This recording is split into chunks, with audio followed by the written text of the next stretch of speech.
Shalom con todos, ¿cómo están? Nuevamente su amigo Joseph de la comunidad Menora en Santa Cruz de la Sierra, Bolivia. En la serie Fundamentos de la Fe Hebrea vamos a entrar a la clase número 11. Pero miren, la clase número 11 también se llama la construcción del Satán, parte 2. Y en la parte 2 vamos a hablar acerca de Lucifer. Porque la parte 1 hablamos acerca del Satán con su entendimiento en el preexilio y la gramática. Por ejemplo, vimos que en el Strong o en hebreo aparece la palabra Satán, identificamos las letras, pero Satán en griego significa diabolos. Hasta aquí no hay ningún problema.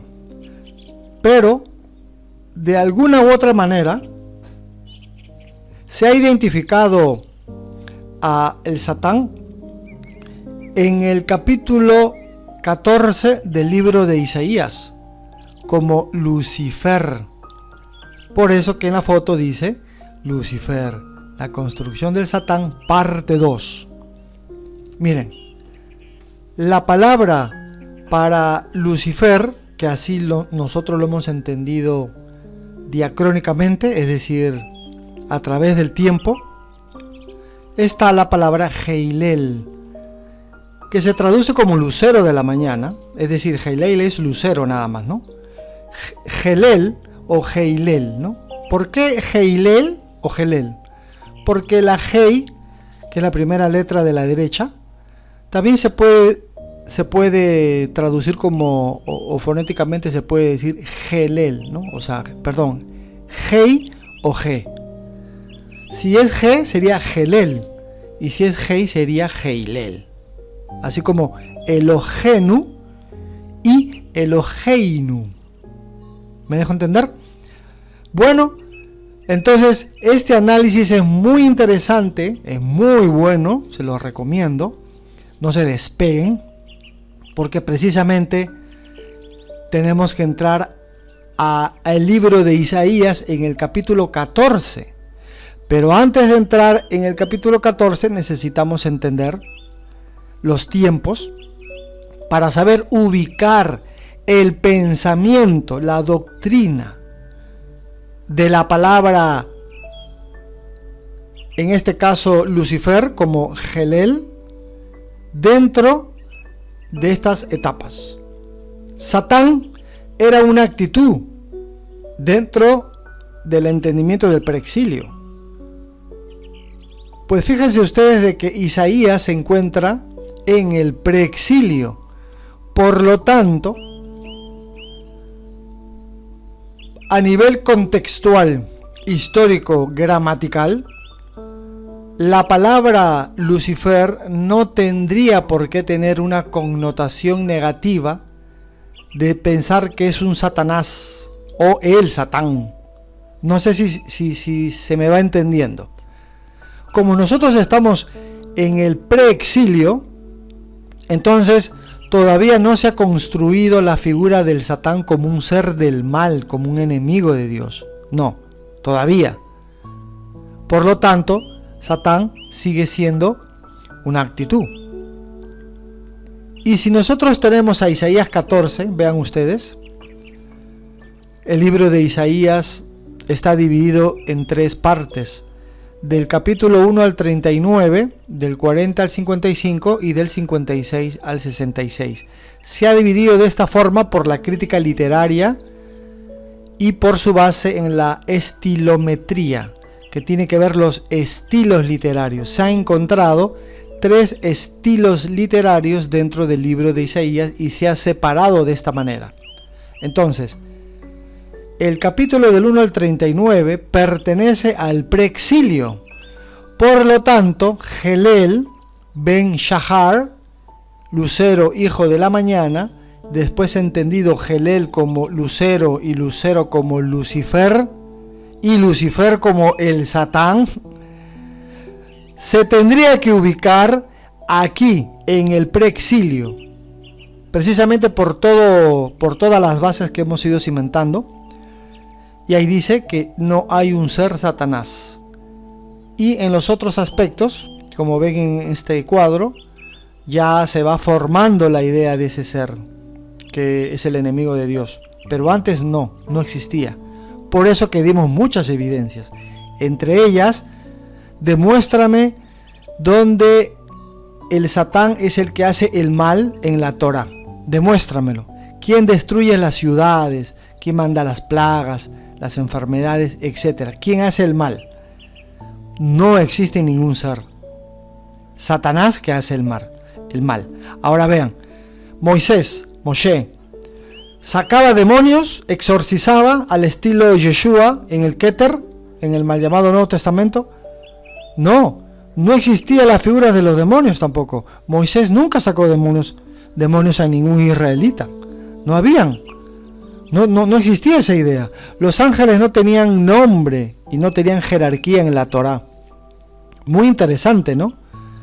Claro, porque nosotros lo estamos analizando de forma ya más analítica, ¿no? Más técnica. Y estamos separando por enfoques, ¿no? Un enfoque gramatical, el enfoque de la literatura, el enfoque histórico, filológico, etcétera. Son varios enfoques. Y dentro de estos enfoques nosotros vamos a entender y vamos a formar un pensamiento correcto. Fundamentos de la fe hebrea es una serie, valga la redundancia, muy seria. Fundamentos serios, fundamentos académicos, fundamentos que nadie va a poder rebatir.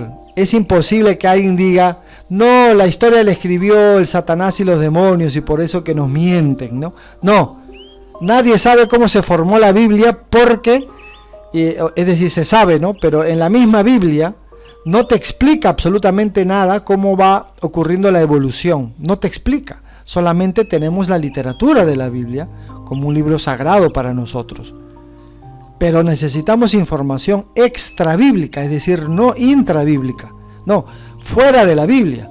Cómo se formó la Biblia, de qué año a qué año, cómo sucedió lo del canon, cómo llegó hacia nosotros ya el libro formado, con el famoso Antiguo y Nuevo Testamento, cuando sabemos que no era así.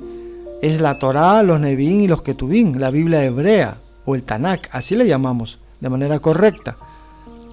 Y el Keter, que tiene que ver con los primeros escritos de los discípulos, ¿no? Kitbe Rishonim Talmidim, ¿no? O Kitbe Talmidim Rishonim, como quieran llamarlo, ¿no? KTR, ¿no?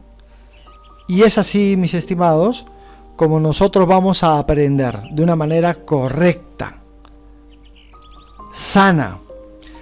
Pero necesitamos estos datos, ¿ve? Entonces, ¿dónde aparece la figura o la idea de Lucifer? Una sola vez nomás aparece la palabra en la Biblia hebrea o en el Tanakh, en Isaías 14. Ahora, ¿de qué trata Isaías 14? Pues necesitamos estudiar el contexto, no solo gramatical de la palabra, sino también el histórico. Por eso tenemos que entender, en este caso, un enfoque histórico. Nos vamos a centrar más en la historia. Luego entramos a la literatura oriental, ya que ahí existía la mitología como una literatura. Así se expresaban ellos. Ahora, la mitología no es algo malo como nos han enseñado a nosotros, ¿no? Que un mito es una mentira. No, era un género literario antiguo. Entonces los pueblos aledaños, colindantes del mundo oriental usaban ese tipo de género literario. Pero vamos a ver cómo esto se va a desmitologizar cuando pasa por el filtro de la literatura hebrea. Es una cosa espectacular, hermosa. Vamos a aprender mucho el día de hoy, sobre todo cómo pensaba el mundo antiguo, ya no los hebreos necesariamente, no, sino por ejemplo Babilonia, Ugarit, los egipcios, cómo pensaban acerca de las estrellas, por ejemplo, ¿no? Todo esto lo vamos a aprender gracias y con la ayuda del Eterno también. Ahí está. Entonces, mediante la estilometría se dan cuenta que hay 3 estilos literarios diferentes en el libro de Isaías. Pero nosotros lo vamos a usar precisamente para separar y hacer un enfoque correcto en este caso sincrónico, es decir, en ese tiempo que pensaban. Y listo, vamos a entenderlo mejor. Otro punto que vamos a analizar es qué cosa es una sátira. Miren, la sátira es un género literario que utiliza la ironía, el humor y la crítica, escuchen bien, para ridiculizar y cuestionar vicios, comportamientos o situaciones de la sociedad, política o cultura. Su propósito es generar conciencia y reflexión en el lector, exponiendo las debilidades humanas. Yo necesito que vayan enfatizando y marcando. Primero te dice que es un género literario que usa la ironía o el humor, es decir, va a ridiculizar, se va a burlar. Un género literario en el cual se va a burlar de situaciones o comportamientos. Por ejemplo, se puede burlar de un rey. Claro, tú dirás el rey de Babilonia, pero vean ustedes, argumentos serios, evidencias. Su propósito es generar conciencia y reflexión en el lector. Mira, exponiendo las debilidades humanas. Este rey se creía un dios, una estrella, pero él muere, una debilidad humana, y sociales de manera mordaz y entretenida. A menudo se vale de personajes o situaciones exageradas para resaltar, miren, los defectos y contradicciones de la realidad.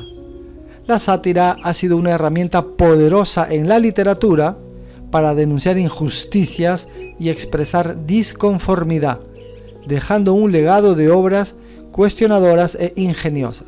Si ustedes entienden los puntos más importantes del género sátira, y cuando vayamos a entender Isaías 14, se van a sorprender de que todo cuadra a la perfección, que efectivamente se trata de una sátira.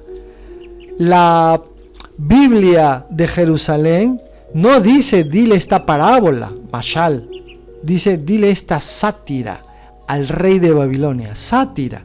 Y cuando uno entiende entonces qué es una sátira, cuando leamos el contexto vamos a saber que se está burlando del rey de Babilonia, de sus debilidades humanas, de generar una reflexión en cuanto a esta inducción de estas situaciones que exagera.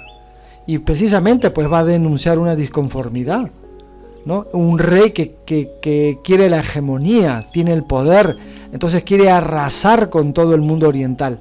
Se cree el amo y señor del mundo, pero él muere. Por lo tanto, entonces viene esta sátira. Dile esta sátira al rey de Babilonia, ¿no? Pero en hebreo es mashal. En español lo tenemos como una parábola también. ¿Interesante o no? Por supuesto que sí.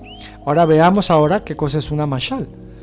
Como ya hemos entendido que para estudiar la Biblia se necesitan muchas herramientas, un diccionario, una Biblia interlineal, libros de literatura, libros de historia.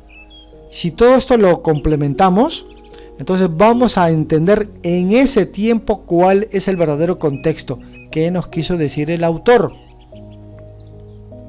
Y vamos a tener, por supuesto, una mejor interpretación, ¿no? Hay enciclopedias, nos vamos a valer de todas las herramientas académicas serias. Por ejemplo, ¿qué es una parábola según el libro de literatura hebrea y judía? Para comenzar, resulta necesario ofrecer una aclaración terminológica, pues la palabra hebrea que hay detrás, es decir, mashal, tiene multitud de significados y sinónimos, una palabra polisémica. El diccionario de J. Targarona dice comparación, ejemplo, parábola, ¿no? Así lo hemos entendido en algunas versiones. Fábula, cuento, alegoría, sentencia. Miren, sátira, poema breve, proverbio, máxima, adagio, en fin. Y ahí está la información, ¿no? En un libro, por supuesto, académico, de literatura hebrea. Entonces, ¿se entendió o no se entendió? Excelente. Vamos a seguir avanzando, pero necesitamos cimentar, generar bases. nos vamos entonces al enfoque gramatical. Ya empezamos. Entonces vamos a abordar Isaías 14 y la palabra Lucifer. Miren,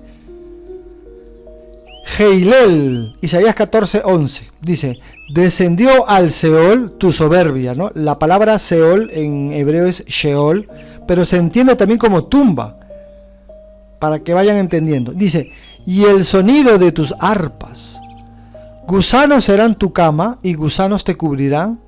¿Cómo caíste del cielo, oh lucero, hijo de la mañana?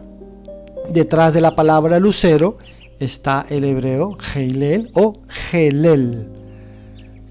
Lucero, hijo de la mañana, en hebreo es Helel para lucero, hijo es Ben, y la mañana es Shahar. Helel Ben Shahar. Ahora, ¿qué es Helel? Porque precisamente se ha traducido como lucero, y lucero ha pasado como Lucifer, y Lucifer ya no tiene una connotación positiva, sino una connotación negativa, porque Lucifer sería el enemigo máximo de Dios. Pero ¿cómo ha pasado todo este proceso? ¿Verdad? Bueno, vamos a terminar de leer para continuar. Cortado fuiste por tierra, tú que debilitabas a las naciones. Entonces aquí lo que vemos que esto es una sátira, esto es un mashal, es una parábola. Por lo tanto, se vale de géneros literarios, de figuras retóricas para poderlo entender. Hay ropajes literarios, no es literal. Ya te está diciendo que esto es un mashal, es una sátira. Como es un mashal y es una sátira, yo ya sé qué voy a encontrar. Aquí te dice qué voy a encontrar. Voy a encontrar todo lo que acabamos de enfatizar hace un momento. Va a generar una conciencia este mashal, se va a burlar de un personaje y lo va a hacer al puro estilo hebreo antiguo. Va a usar incluso la hipérbole, que son las exageraciones, porque ahí te dice también, va a ridiculizar y va a exponer estas debilidades humanas. Entonces, como ya sabemos de qué se trata, entonces es más fácil. Yo ya sé qué cosa me voy a encontrar. Bueno, entonces yo tengo la palabra Helel o Heilel, que significa efectivamente lucero, pero como hemos enseñado, toda palabra tiene su raíz, y la raíz va a determinar cómo funcionan o cómo va a derivar las otras palabras. Por lo tanto, la raíz de Helel o Heilel es halal. ¿Y qué te dice? Mire, brillar, encender, resplandecer. Halal es resplandecer, entre muchas palabras, pero estamos enfatizando precisamente la que se está acomodando al texto de Isaías 14. Bien, ahora que necesitamos las evidencias con las direcciones. Abajo está logos kalogos, que es la dirección. Luego ustedes van a identificar el verso y sobre todo la palabra Helel, que ahí está una Hei, una Yud, una Lamed y otra Lamed. Como hay dos Lamed o la palabra Helel, entonces nosotros le hacemos un clic y va a aparecer otra vez, ¿no? Arriba están las palabras en hebreo, la Hei, la Yud y la Lamed dos veces. Y abajo dice derivación 1984, le vamos a dar clic ahí o pinchamos ahí, abajo está la dirección, para ver cuál es la raíz. Y efectivamente te dice halal. Bueno, entonces, gramaticalmente la tenemos clarísima. ¿Cómo? Helel es lucero. Y Helel tiene su raíz en halal, que significa resplandecer. Entonces, si ya tenemos esto clarísimo, la gramática por supuesto, podemos seguir avanzando. Ahora nos vamos a la historia. Esta es la parte más importante. Miren, hay una entidad que la gente solía creer que era como un dios y se llama el lucero matutino o lucero de la mañana. Entonces uno dice, pero claro, porque en el mundo antiguo ellos veían las estrellas y creían que nosotros cuando en algún momento pues vamos a morir, vamos a ser como una estrella. Y arriba en el cielo en el mundo antiguo se creían que ahí estaban los dioses en el cielo, ¿no? Por eso que se decía que el sol era una estrella y una deidad, el dios sol. Por lo tanto, todas esas estrellas o planetas eran dioses de alguna manera, unos más importantes que otros. Pero vamos a seguir leyendo. Dice, y se llama el lucero matutino o lucero de la mañana. Una estrella en particular, dice. Es básicamente la estrella que ves en la mañana antes de que salga el sol. Es decir, antes de que salga el sol, vamos a suponer 4 de la mañana, aparece una estrella que se conoce como el planeta Venus. Esa estrella se le llama lucero, el lucero de la mañana, la estrella resplandeciente. Entonces, es tan importante como el sol, porque antes que salga el sol, a las 4 de la mañana ya está esa estrella. Luego va a salir el sol y listo, la estrella desaparece. Es como si fuera la puerta al sol. Interesante, ¿no? Porque antecede al sol. Es la primera luz antes del sol. Entonces el mundo antiguo lo mira y dice, ¡wow! Entonces yo quiero ser el hijo de esa estrella, ¿no? Y ahí aparece el mundo de la mitología antigua. Pero vamos a seguir leyendo. Dice, y resulta que esta estrella no es realmente una estrella, sino el planeta llamado Venus. Lo interesante es que Venus en ciertas ocasiones aparece en el cielo antes que el Sol. Sin embargo, no puede aparecer demasiado antes, ya que está más cerca del Sol que la Tierra. Entonces Venus siempre está cerca del Sol en el cielo. Pero cuando se encuentra en una parte específica de su viaje alrededor del Sol, lo suficientemente cerca de la Tierra, y en el lado opuesto al Sol, es cuando lo vemos como el lucero matutino, la estrella de la mañana. Helel Ben Shahar había sido una estrella que da la bienvenida a la luz, al sol máximo. Entonces, pues sería como un dios también, ¿no? Como las estrellas en el mundo antiguo también eran dioses para los pueblos paganos. Entonces, Helel es el dios de la mañana. Vean ustedes, ahí está la estrella resplandeciente, es grande esa estrella. Vean ustedes, ahora con este estudio, a las 4 de la mañana vean una estrella antes que salga el sol, ¿verdad? Por el este y luego se oculta al oeste. Y miren, ven en la parte de abajo que aparece como unos destellos amarillos. Es porque ya va a salir el sol. Vean, ya está saliendo el sol. Por ejemplo, en verano a veces sale a las 5 de la mañana. Y ahí está la estrella que se va desvaneciendo, que sale antes que el sol. Entonces, metafóricamente, simbólicamente, mitológicamente, este sería el que va a presentar al sol, la puerta al sol. Va a anteceder la luz. Entonces, como él va a presentar a la luz, por lo tanto, este sería la sabiduría. ¿Se dan cuenta? Sería el conocimiento, sería la luz. Muy interesante, ¿no? Si lo llevamos a estos ambientes literarios antiguos. Ahora sí, una vez que hemos entendido de qué se trata o quién es este lucero de la mañana, nos vamos al enfoque histórico. Aquí presten mucha atención porque esta base es la que vamos a necesitar, porque nos vamos a ir al mundo antiguo y cómo pensaban ellos. Miren, dos reyes, Sennacherib y Nabucodonosor II, son mencionados en relación con el lucero matutino en la Biblia. Sennacherib, rey asirio, conquistó regiones judías y deportó a muchos hebreos, ¿no? ¿Se acuerdan el reino del norte? Los asirios se llevaron a las 10 tribus. Por lo tanto, este rey era pues muy malo. Pero seguramente Nabucodonosor II era más malo. Miren, Nabucodonosor II, rey babilónico, destruyó el templo de Jerusalén y también exilió a los judíos al reino del sur. Entonces este era más malo. Ambos reyes fueron enemigos del pueblo judío y causaron mucho sufrimiento. El versículo bíblico relacionado con el lucero matutino podría referirse más a Nabucodonosor II debido al odio que generó. Encima que los deporta, así como el rey del norte, es decir, el reino del norte de Israel, encima que todavía destruye el templo.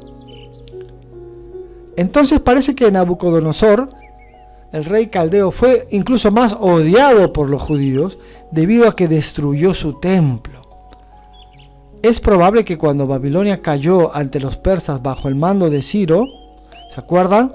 Que después de Neobabilonia viene los persas con Ciro II, los judíos interpretaran este evento como el cumplimiento de la profecía. Claro, porque había una profecía que empieza con Isaías 13 acerca de este rey de Babilonia que iba a ser destruido. Pero vamos a seguir leyendo. Aunque la sección del libro de Isaías que contiene esta profecía es llamada Proto-Isaías, es decir, Isaías del capítulo del 1 al 39, y podría haberse aplicado tanto a Senaquerib como a Nabucodonosor, en este caso sería más a él, dice, ¿no? La interpretación posterior se centró más en la caída de Babilonia.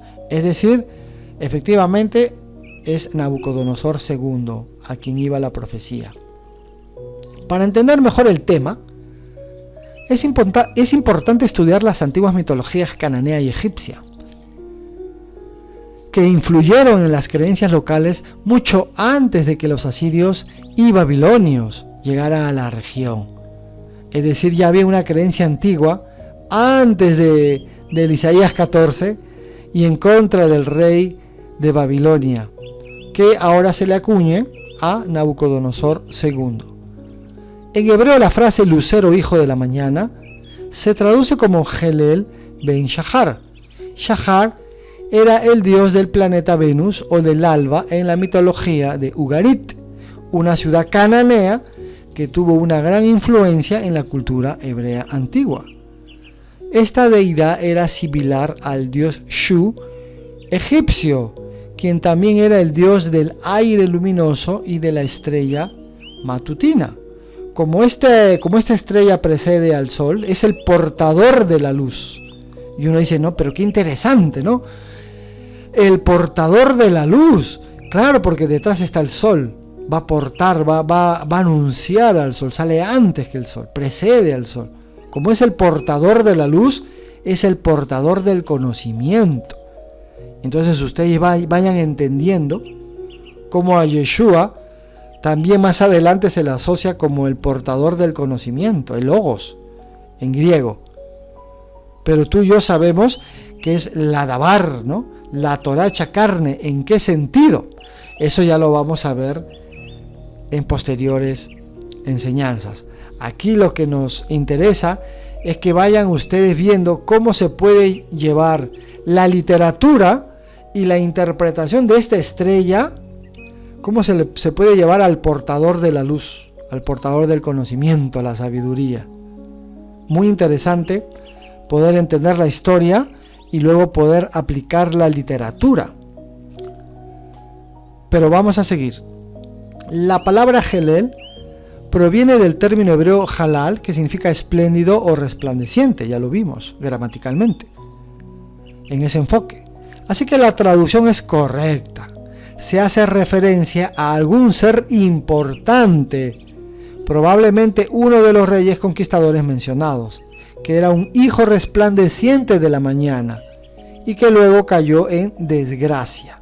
Y aquí voy adelantando, no es lo mismo ascender a los cielos que subir al cielo, no es lo mismo descender del cielo que caer del cielo. Ascender y descender tienen una connotación positiva, pero subir y caer tienen una connotación negativa. A este rey se le dice que subió y que cayó del cielo, como dando a entender aquí la soberbia. Subir al cielo es ser soberbio, es pretender tener el poder, usurpar el poder de Dios. Subir al cielo está relacionado con eso, con el orgullo y la soberbia. Pero caer ya es pérdida de autoridad. No es lo mismo descender del cielo, como Yeshua de manera literaria se expresa en los evangelios, en la Besorá. Yo he descendido de los cielos. No que él estuvo en el cielo, sino que descender de los cielos es una expresión literaria, es un hebraísmo. Caer del cielo, ya estamos viendo que es una pérdida de autoridad. Muy interesante, porque también Yeshua dice: yo he visto al Satán caer del cielo como un rayo. No es que él lo vio, sino que es una construcción literaria, es un hebraísmo de pérdida de autoridad. Pero eso lo vamos a ver también después. Vamos adelantando, porque de aquí se generan los hebraísmos, la literatura, sus expresiones idiomáticas. Pero vamos a seguir. El rechazo judío hacia los conquistadores mencionados en Isaías y su aversión, o sea, rechazo a las religiones cananea y egipcia, hicieron que la estrella matutina tuviera un significado malévolo con el tiempo. Claro, si antes esta idea de lucero de la mañana tenía una buena connotación en el mundo antiguo, en la mitología, luego esto pasó a tener un significado malévolo, precisamente relacionado con Lucifer y este rey de Babilonia. Pero vamos a seguir aprendiendo. Otro aspecto del mito trata sobre la idea de querer ser más poderoso que el dios hebreo Adonai, Yuhet Bat Hei, para nosotros, el Eterno. Esta idea se fortaleció gracias a un evento astronómico y a un pasaje del libro de Isaías que habla sobre alguien que quiere ser más grande que Dios. Pero esto es una metáfora, por supuesto. Aunque inicialmente se refería a reyes terrenales, con el tiempo se convirtió en la idea de una entidad malévola que quería ser superior a Dios. Esta idea se popularizó y fue utilizada por las autoridades religiosas. Tú has dicho en tu corazón: subiré al cielo en lo alto, no ascenderé, sino subiré. Es decir, yo quiero ser como Dios. ¿Por qué? Porque precisamente este rey de Babilonia se creía pues un Dios. Ahora, ¿por qué se creía un Dios? Porque él tenía el poder, el monopolio, la hegemonía del mundo antiguo. En ese sentido, se lleva este orgullo, este poder, se lleva a ámbitos literarios. Subiré al cielo, levantaré mi trono y me sentaré en el monte de la asamblea, en las regiones más distantes del norte. Es una construcción literaria que tipifica el orgullo, la soberbia de un rey, porque un rey pues tenía la autoridad máxima, ¿no? La monarquía, en este caso la autocracia, el poder absoluto. Y este poder absoluto se va a llevar a ámbitos literarios altos, profundos, espirituales. Por eso subiré al cielo, levantaré mi trono, me sentaré con los dioses, ¿no? Con esa asamblea. Eso es lo que quiere decir la literatura hebrea. No es que este rey sea Satanás y que estuvo allá arriba. No, porque van a ver ustedes mismos esa contradicción. Lo vamos a contraargumentar con la misma idea, con los mismos argumentos. Pero vamos a seguir aprendiendo. El término Lucifer, ya en la tradición judeocristiana, surgió de las sucesivas traducciones de la Biblia. Se originó en la Septuaginta, una versión griega de los textos hebreos, donde se tradujo un versículo de Isaías como Eos, que significa la diosa griega de la aurora. Bueno, en hebreo, escuchen bien, en hebreo es Helel ben Shahar. Helel es en hebreo por lucero. Ahora, Helel, la Biblia va a pasar del hebreo al griego. Así que Helel, que sería como el dios de la aurora, el dios del... Helel ben Shahar, Helel sería el dios, el lucero, va a pasar ahora al griego. Y Helel pasa al griego como Eos. Pero, ¿qué es Eos? Si Helel sería un dios para la mitología antigua, pues Eos también tendría que ser un dios, pero en este caso, para el mundo griego, Eos sería la diosa griega, la diosa Aurora. Entonces cuando uno va entendiendo, uno dice, wow, qué espectacular cómo era la mitología antigua, ¿no? Que hacían dioses a las estrellas. Enlil sería el dios. Y Shahar también se entiende como un dios de la mañana, así como Shalin, ¿no? El dios antiguo del atardecer. Había pues un dios del atardecer y un dios del amanecer. Y ahí pues la idea de Helel ben Shahar. Y Helel pasa al griego como Eos, pero Eos también se entiende mitológicamente como un dios, en este caso una diosa. Qué interesante, ¿no? Esta traducción fue parte de un proyecto ordenado por Ptolomeo II Filadelfo, rey de Egipto, para agregar los textos hebreos a la biblioteca de Alejandría. Eso ya lo hemos visto bien, ¿no? Cuando pasaron del hebreo al griego en el 300, ¿no? En el siglo IV antes de la era común. Siglo después, el Papa Dámaso encargó a San Jerónimo traducir la Septuaginta al latín vulgar, conocida como Vulgata, en el año 382 después de la era común. San Jerónimo tradujo el versículo usando el término Lucifer, que significa portador de luz, al combinar lux con fero, luxfero, portador. Así el versículo se refiere a Lucifer como el dios romano de la aurora también. Así como Eos, ahora Lucifer. Shahar al hebreo, Eos al griego, Lucifer o luxfero al latín, ¿no? Interesante, ¿no? Y ahí está, la Vulgata, cuando traduce Isaías 14, ahí le pone Lucifer, luxfero. Qué interesante, ¿no? Miren cómo uno con este tipo de enfoques dentro de los fundamentos de la fe hebrea podemos entender qué es lo que pasa, cómo es que se va traduciendo, ¿no? Shahar, Eos, Lucifer. Seguimos. ¿Quién es Aurora en la mitología romana? Si Eos es la diosa griega, ahora ¿quién es Aurora en la mitología romana? En la mitología romana, Aurora es la deidad que personifica el amanecer, equivalente a la griega Eos. Aurora, Eos. Es una mujer encantadora que vuela a través del cielo, y miren, para anunciar la llegada del sol. Shahar, Shahar en hebreo, pero llevándolo a la mitología, por supuesto. Lo que hace el pueblo hebreo es desmitologizar más bien. Y miren, llevar la luz, el entendimiento a los humanos.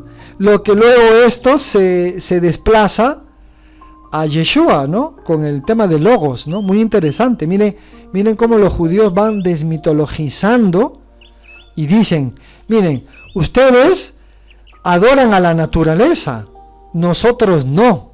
Qué interesante, ¿no? El Ruach HaKodesh con el filtro hebreo. Mientras el mundo creía que había muchos dioses, los hebreos dicen, no, hay un solo Dios. Mientras el mundo adoraba a la naturaleza, los hebreos dicen, no, nosotros adoramos al creador de la naturaleza. Mientras el mundo antiguo, a la naturaleza, Dios era la piedra, el árbol, los hebreos decían, no, Dios es invisible, Dios no tiene forma corpórea, Dios no tiene cuerpo. ¡Wow! Cuando uno va entendiendo esto dice, qué espectacular los hebreos, ¿no? Cómo han podido todo este mundo antiguo de la mitología desmitologizarlo y hacer de Dios un Dios invisible, un Dios que no se adora a su creación, sino a Él, al Creador, que no son muchos, sino que es uno. ¡Wow! Que los sacrificios no eran humanos, sino eran de animales. Una cosa espectacular, cómo ha evolucionado el mundo hebreo, ¿no? Y hoy en día pues tenemos al Eterno, ¿no? A Shem Echad, ¿no? Uno solo, que no es corpóreo, no tiene forma humana. ¿Quién lo desarrolló? Pues el mundo de la cultura hebrea, ¿no? desmitologiza todo esto. ¿Y cómo llega a este entendimiento, ¿no? Uno dice, ¿cómo llegaron a este entendimiento tan pleno que no lo tenían las otras culturas, ¿no? Ruach HaKodesh, ¿no? Un entendimiento profundo, ¿no? Una influencia divina, una fuerza especial que lo tenían ellos, ¿no? Esta fuerza del Eterno, ¿no? Su entendimiento, su Ruach. Bueno, seguimos. Pero necesito que vayan entendiendo ustedes cómo era la literatura antigua mediante su mitología y cómo ellos iban creando estas energías, para nosotros energías, porque es el comportamiento de la naturaleza, es un patrón astronómico creado por el Eterno, como ellos lo llevaron a que eran dioses. Esas energías para ellos eran dioses y los adoraban esos dioses y eran muchos dioses, ¿no? Muy interesante. Entonces vamos a seguir porque vamos a terminar el enfoque histórico también. En los primeros siglos del cristianismo, la estrella de la mañana no siempre se consideraba como algo maligno o demoníaco, claro, como lo que hemos visto. Incluso en el Keter, mal llamado Nuevo Testamento, se menciona 2 veces. En el texto original se usa la palabra griega fósforos, que significa el que da luz, equivalente a Lucifer en latín, o eóforo, ¿no? Fósforos o eóforo, es lo mismo. Era el dios griego de la luz del alba, es decir, el que trae la luz, el portador de la aurora, respectivamente. Miren cómo va evolucionando este Shahar, y no en el mundo griego y luego en el mundo de latín, en el mundo romano, y dice que luego es el que trae la luz, el portador de la aurora. Eósforos es una palabra griega que se traduce como el que trae la luz o el portador de la aurora, como hemos visto anteriormente, ¿no? En la mitología griega se refiere al dios de la luz del amanecer, que es el equivalente al dios romano Lucifer. Eósforos es conocido por anunciar la llegada del sol, miren, y el nuevo día, trayendo consigo la luz del amanecer, ¿no? Qué espectacular esta literatura antigua de la mitología de esos pueblos y cómo esto pasa por el filtro hebreo. Y todo esto es llevado ahora a un solo Dios para nosotros, ¿no? El eterno Adonai. Y miren cómo esto ha quedado plasmado en el Keter, ¿no? Miren, también tenemos la palabra profética que es aún más firmes. Hacéis bien en estar atentos a ella, como a una antorcha que alumbra en un lugar oscuro hasta que aclare el día y el lucero de la mañana se levante en vuestros corazones. Ya está desmitologizado. No te dice el Dios que se levante en vuestros corazones, no, el lucero de la mañana, ¿verdad? Y ahí dice pues Lucifer con una connotación positiva. Yo soy la raíz y el linaje de David, la estrella resplandeciente de la mañana. Apocalipsis 22:16. Ya esto llevándolo a lo ambiente ya de Yeshua. Muy interesante, ¿no? Pero desmitologizando todo lo que el mundo antiguo lo decía. Por eso esto es una apología precisamente a ese mundo antiguo. No, tú dices que eso es un Dios. No, no es un Dios, es un entendimiento, ¿no? Es un entendimiento nada más, ¿no? Muy interesante. Ahora, ¿qué dice la enciclopedia judaica? Porque siempre con la historia y con enciclopedias y con evidencia. Esto es un resumen. Abajo está el artículo completo. Ustedes le dan clic y van a ver que este es un resumen. Dice, el nombre Helel Ben Shahar se usa en la profecía para comparar al rey de Babilonia como la estrella de la mañana. Así se creían ellos, sugiriendo su orgullo y caída. Es decir, el hebreo usa el lenguaje de ellos y los lleva en su contra, ¿no? Eso es lo que hace. Se le llama counter history en el mundo de la academia. Esta narrativa se inspira en mitos estelares babilónicos y egipcios. En la antigüedad las estrellas se consideraban seres vivos, ¿no? Obvio. La gente de Canaán conocía este mito, como se ve en la leyenda del monte de Hermón sobre la caída de los ángeles, liderados por Sanjasai y Hazael. Más tarde el mito de Lucifer se asoció con Satanás, quien fue arrojado del cielo por su arrogancia. Eso lo vamos a ver en la tercera clase. Vamos a ver cómo se construyó. Mientras se hablaba de una estrella y del orgullo de un rey, su soberbia, y cómo éste cae, cómo pierde la autoridad, llevado a a la literatura hebrea. Ya la literatura hebrea no está hablando de dioses ni nada de eso. No. Ahora está diciendo, mira, tú te crees un dios, ¿no? Bueno, pues por tu arrogancia caía, pero ahora estás muerto. ¿Qué pasó? ¿Qué pasó con todo tu poder? ¿Te das cuenta? Nunca fuiste un dios. Entonces el hebreo usa ese lenguaje antiguo para devolvérselos a ellos y decir, no que tú eras un dios, ¿qué pasó contigo? Estás muerto. Eso es lo que hace el hebreo. Y ustedes pueden corroborarlo, le dan clic aquí al enlace y se va a dar cuenta cómo la literatura hebrea desmitologiza, ¿no? Ahora todo este entendimiento pasa por el tamir hebreo, pasa por el filtro hebreo, y ellos ya lo llevan a otros ámbitos literarios, ya sin dioses, sin nada de eso. Bueno, vamos a seguir. Si alguien creyó efectivamente que este era Lucifer, es decir, era Satanás, vean, vamos a presentar 6 contraargumentos en contra de Isaías 14, el que piense que Lucifer era efectivamente pues Satanás, que Isaías 14 te está hablando no solo del rey de Babilonia, sino también de Satanás. Vamos entonces, con todo. Bien. Punto número 1. Única mención de Lucifer. A diferencia de los términos como diablo, Satanás o ángel, el hombre Lucifer solo aparece en este capítulo de la Biblia por única vez y no los anteriores. Es decir, ¿quiénes dicen que Isaías 14 hablan de la caída de Satanás? En Isaías 14 no aparece el término diablo, no aparece el término Satanás y no aparece el término ángel caído. No aparece. Y si no aparece, ¿por qué dicen que está hablando de Satanás y su caída? Si el término no aparece. ¿Me dejo entender? Más bien la palabra Lucifer aparece única vez en toda la Biblia, por única vez. Y este ha sido asociado pues con Satanás. Pero en el contexto de Isaías 14 no se refiere a Satanás. Ya vimos que está hablando de un rey que en el mundo antiguo se creía pues un dios.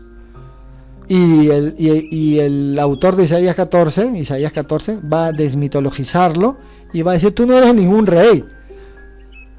Y cuando habla de subir al cielo, inmediatamente esto se ha asociado pues con Satanás. Pero vamos a ver ahora el segundo contraargumento. Entonces, que el primero quede claro. Aquí no habla de ningún Satanás, ni diablo, ni ángel caído, porque Isaías 14 no dice nada de eso. Entonces, ¿por qué lo usan para Satanás? Luego vamos a ver por qué lo usan para Satanás, pero aquí no aparece ningún ser Satanás. Lo que aparece es un rey soberbio nada más. Y esa soberbia se usa en la literatura como subiré al cielo. Ese es el ropaje literario de ser soberbio. Punto número 2. No se refiere al Edén. ¿Cómo es esto? El autor argumenta que Isaías 14 no está hablando del incidente en el jardín del Edén mencionado en Génesis. Si fuera así, ¿por qué pasarían miles de años antes de que se explicara lo que realmente sucedió en el Edén? Esta es una forma de cuestionar precisamente la interpretación común que tienen todos, que se asocia Isaías 14 con la caída de Satanás. No está hablando del Edén, que él cayó y fue arrojado al Edén. No está hablando nada de eso. Si fuese así, ¿cómo es posible que hayan pasado 3000 años, por decirlo de una forma, para que recién explique qué pasó con la caída de Satanás? Cuando en Génesis 3 se habla de una serpiente que tentó y fue arrojado Adán y Eva del paraíso. Fueron expulsados. Pero nunca dice que antes de esto hubo una pelea cósmica y fue a arrojar un ser Satanás. No aparece, no dice. ¿Cómo miles de años después nadie sabía nada? Y recién aparece Isaías 14 a mencionar que hubo una caída porque quiso ser Satanás igual a Dios. No existe. No, muy interesante. Contraargumento número 3. Lucifer descrito de manera humana.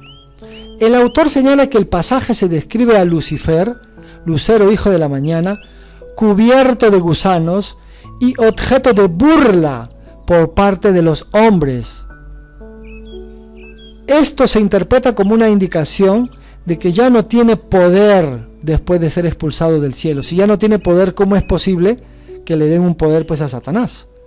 Además, argumenta que si Lucifer tiene gusanos, esto sugiere que es humano y no un ángel, ya que los ángeles no mueren y los ángeles no son humanos, por lo tanto los ángeles no tienen gusanos, como también los ángeles no están creados para hacer el mal. Entonces, ¿cómo se le reveló? Si un ángel se revela, entonces el ángel perdió su libre albedrío, dicen. Pero los ángeles no tienen pues libre albedrío. Miren, los ángeles no son humanos, son seres celestiales. No tienen libre albedrío, hacen solamente el bien. Y si es así, ¿cómo se pueden revelar? ¿Se entiende o no se entiende? Pero aquí aparece pues una explicación ya posterior acerca de que está hablando de la caída de Satanás y nada que ver con eso. Esta interpretación contradice la creencia tradicional de que Lucifer es una entidad espiritual. Muy interesante. O es una entidad espiritual o es un ser humano. No es un ser humano, claro, pero tiene gusanos, entonces no es un ángel. ¿Se dan cuenta? No tiene sentido, ¿no? Al menos por el momento, porque en la tercera clase vamos a explicar cómo aparece todo esto después. Cuarto, castigo por la arrogancia. Se cuestiona por qué se castiga a Lucifer por decir subiré al cielo si ya estaba ahí. ¿Cómo va a subir al cielo si se supone que él era el ángel que estaba ahí y se le reveló? Entonces no tiene sentido tampoco, porque ¿qué se ha enseñado siempre? Que Lucifer estaba en el cielo, ¿sí o no? Y luego Lucifer se le revela a Dios y cae Lucifer y cae la tercera parte de los ángeles, ¿no? Se le revela. ¿Cómo va a subir al cielo si Lucifer empieza allá? Todo empieza en una pelea cósmica, ¿sí o no? Entonces, ¿cómo va a subir al cielo si se supone que él ya estaba allá arriba? Y luego fue arrojado. Entonces, esto es al revés. Por lo tanto, no tiene sentido, es una contradicción.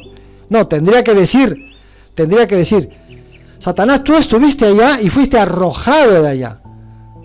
Ah, sí, pues tú fuiste arrojado. Entonces, ¿cómo vas a decir subiré? ¿Cómo voy a subir si a ti te arrojaron? ¿No? Entonces va a volver a subir por segunda vez. No existe esa nueva doctrina, ¿no? Sí, Lucifer quiere subir, a cada rato quiere subir, en todo momento. ¿Me dejo entender? No tiene sentido. Subiré al cielo. Oye, ¿cómo vas a subir si te arrojaron de aquí? No tiene sentido, ¿ve? Una contradicción tremenda, ¿eh? Bueno, esto sugiere que su pecado no fue simplemente querer ascender al cielo o subir al cielo, porque dice subiré, ¿no? Sino que se trata más bien de una manifestación de su arrogancia y deseo de igualarse con Dios. El castigo no se debe tanto a la acción en sí, sino a la actitud de orgullo y rebelión que representa. Quinto, lenguaje que sugiere la humanidad. A ver, se argumenta que el lenguaje utilizado en Isaías 14, especialmente en el versículo 11, donde se habla de la pudrición en el sepulcro, es más indicativo de la mortalidad y la condición humana que de la naturaleza de un ángel, pues obvio. Esto se contrasta con la creencia de que los ángeles no pueden morir, como se menciona en Lucas capítulo 20, ¿no? Por lo tanto, se sugiere que Lucifer no puede ser un ángel, porque los ángeles no pueden morir, y aquí está hablando de alguien que está muerto y los gusanos lo están cubriendo, sino más bien es un ser humano, dada la descripción de su destino en el sepulcro, porque hay muchas personas que están mintiendo y dicen que acá hay una doble profecía, que está hablando primero del rey y luego está hablando también del Satanás, ¿no? Que quiso subir y todo lo demás, que es una contradicción con la expulsión que tuvo.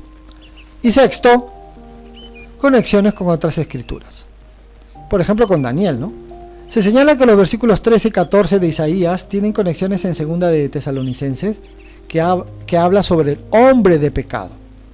Esto sugiere que Lucifer puede estar apuntando a otro hombre, es decir, el rey de Babilonia en sus últimos días, en lugar de referirse a un ángel. Esta interpretación se basa en paralelismos entre diferentes pasajes bíblicos, como también, por ejemplo, en el caso de Daniel, cuando se habla también de de Nabucodonosor, ¿no? El rey de Babilonia y su caída, etcétera, ¿no? Muy interesante. Que parecen describir eventos o figuras similares. Ahora sí, ya terminando, todas estas bases, base gramatical, base literaria, base histórica, ya podemos leer el contexto, pero ya desmitologizado, es decir, el contexto ya original, como debe de entenderse. Isaías 13, por ejemplo, que es un capítulo anterior, obvio al 14, que hay que leerlo para entender qué pasa luego con el 14. Dice, la profecía de Isaías sobre la destrucción de Babilonia revela un mensaje de juicio divino. Este evento será un día de terror y desolación, donde la ciudad de Babilonia será deshabitada y abandonada a su suerte. Se compara su destino con el de Sodoma y Gomorra, emblemáticas por su ruina total. Ahora, voy a hacer un paréntesis. ¿De qué trata? Trata de una profecía que se le va a dar, en este caso, al rey de Babilonia, porque llevado a su orgullo y su soberbia, ocupa toda la hegemonía y el poder del mundo oriental. O sea, en pocas palabras, Babilonia era un imperio gigantesco. Pero para valerse de ello, ha tenido que aplastar a todos los pueblos. Pues también aplastó a los judíos. Y como aplasta a los judíos, entonces va una profecía en contra de él. Hey, vas a morir tú, y no solamente eso, sino que también vamos a juzgar a toda la ciudad, dice el Eterno, ¿no? Y miren, este anuncio advierte sobre las consecuencias del pecado y la iniquidad, recordando que ningún imperio está exento del juicio justo de Dios. Eso habla de Isaías 13. Y esa profecía se cumple, pues, porque efectivamente, luego de la caída del rey de Babilonia, él cae con todo su imperio. ¿Con quién? Con los persas. Luego de Babilonia llegan los persas, con Ciro II, y los destruye. Entonces se cumple la profecía. Pero no se olviden que luego viene Isaías 14. Pero antes de entender Isaías 14, no se olviden de algo. La sátira. Van a leer Isaías y van a ver cómo se van a burlar de este rey, pero a la hora de burlarse va a utilizar la mitología antigua, que luego la va a desmitologizar el mundo judío, el mundo hebreo, pero lo va a usar. ¿Tú qué te creías ese Dios? ¿Ves? O sea, ellos se creían Dios. Dios es el Dios de allí de la estrella. ¿Y dónde estás ahora? Por eso ahí dice, la sátira es un género literario que utiliza la ironía, el humor y la crítica. Mira, para ridiculizar, va a ridiculizar al rey y va a cuestionar vicios, va a ridiculizar su comportamiento, va a cuestionar las situaciones de la sociedad, la política. Su propósito es generar conciencia y reflexión en el lector. Miren, por ejemplo, ¿cuál es la conciencia y reflexión? Que todos vamos a morir, que nada sirve tú que querer aplastar a todo el mundo. ¿Me dejo entender? Que tú no eres Dios, que tú eres un ser finito. Esa es la conciencia y reflexión que va a generar. ¿Cómo? Exponiendo las debilidades humanas. Eres un ser finito, eres un humano, vas a morir, no te creas un Dios, todo tiene un final, ¿ve? Y sociales, de manera mordaz y entretenida. A menudo se vale de personajes o situaciones exageradas, que es lo que vamos a ver, para resaltar los defectos y contradicciones de la realidad. La sátira ha sido una herramienta poderosa en la literatura para denunciar injusticias, una denuncia, una profecía en contra del rey de Babilonia, y expresar disconformidad, dejando un legado de obras cuestionadoras e ingeniosas. ¡Listo! Ahora sí, estamos preparados para leer en su verdadero contexto y con una mente ya hebrea, Isaías 14. Miren, te mofarás del rey de Babilonia. La versión de Jerusalén dice, dile esta sátira al rey de Babilonia. Pero ahí dice, te mofarás del rey de Babilonia y dirás, esta es la nueva traducción viviente, el hombre poderoso ha sido destruido. Sí, se acabó tu insolencia, pues Adonai aplastó tu poder malvado y puso fin a tu reino perverso. ¿Cómo lo logró? Con los persas después. Atacabas al pueblo con incesantes golpes de furia y dominabas a las naciones dentro de tu poder sofocante con una tiranía implacable. Está hablando del rey de Babilonia. Sin embargo, finalmente la tierra está en reposo y tranquila, es decir, ya no vas a hacer eso, ya no vas a aplastar a las ciudades. Ahora puedes volver a cantar hasta los árboles del bosque. Yo te pregunto, ¿qué acaso un árbol canta? ¿Tiene voz? No, pero para que vean cómo lo está llevando este mashal. Es un mashal, es una composición literaria espectacular. Miren, los cipreses y los cedros del Líbano cantan esta alegre canción. Dado que te talaron, o sea que estás muerto, nadie vendrá ahora para talarnos a nosotros, ya nadie nos va a destruir, porque tú todo lo arrasabas. Eso es lo que te quiere decir. Está exagerando, está usando también la hipérbole. En el lugar de los muertos hay mucha emoción por tu llegada, es decir, lo están enterrando. Sheol es también la tumba, pero a este episodio de la tumba le están dando un mashal, le están dando una construcción literaria. Los espíritus de los líderes mundiales y de los reyes poderosos que murieron hace tiempo se ponen de pie para verte llegar. Todos exclaman a una voz: ahora eres tan débil como nosotros. Es decir, también estás muerto. Tu poder y tu fuerza fueron enterrados contigo. ¿Y dónde está todo tu poder? ¿Dónde está todo tu oro? ¿Te lo llevaste? No hay nada, ¿no? En tu palacio ha cesado el sonido del arpa. Ya estás muerto, ya no hay música. Ahora los gusanos son tu sábana y las lombrices tu manta. Estás muerto y tu cuerpo está en el proceso de la putrefacción. ¿Cómo has caído del cielo, oh estrella luciente, hijo de la mañana? Has sido arrojado a la tierra, tú que destruías a las naciones del mundo, pues te decías a ti mismo: subiré para poner mi trono por encima de las estrellas de Dios. Voy a presidir en el monte de los dioses, muy lejos en el norte. Escalaré hasta los cielos más altos y seré como el Altísimo. En pocas palabras, caer del cielo es perder autoridad. ¿Qué pasó contigo, rey? Tú que te creías lo máximo, eso significa. Tú que te creías un dios, o sea, tú que te creías lo máximo, ahora estás muerto. Tu imperio cayó. Tú que querías llegar a ser como esas estrellas, ¿qué pasó contigo? Estás aquí, en la tumba. Entonces tú no eres un dios. ¿Y cómo te creías tú un dios si tú no eres un dios? Se está burlando de él. No es que es el Satanás que quiere subir o Lucifer que quiere subir y se quiso sublevar con Dios. No.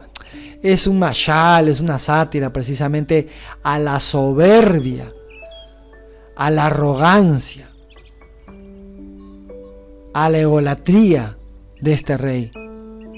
Y precisamente pues cuando dice has caído, está perdiendo el poder precisamente, ¿no? O sea, está muerto. No tienes poder, has caído. Pérdida de poder.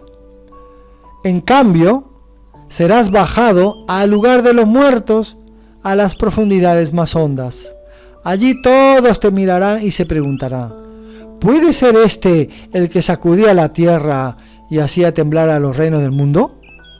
¿Es este el que destruyó el mundo y lo convirtió en una tierra baldía, ¿no? Despoblada? ¿Es este el rey que demolía las grandes ciudades del mundo y no tenía compasión de sus prisioneros? ¿Se dan cuenta? Se está burlando de él. Se están burlando. Los reyes de las naciones yacen en gloria majestuosa.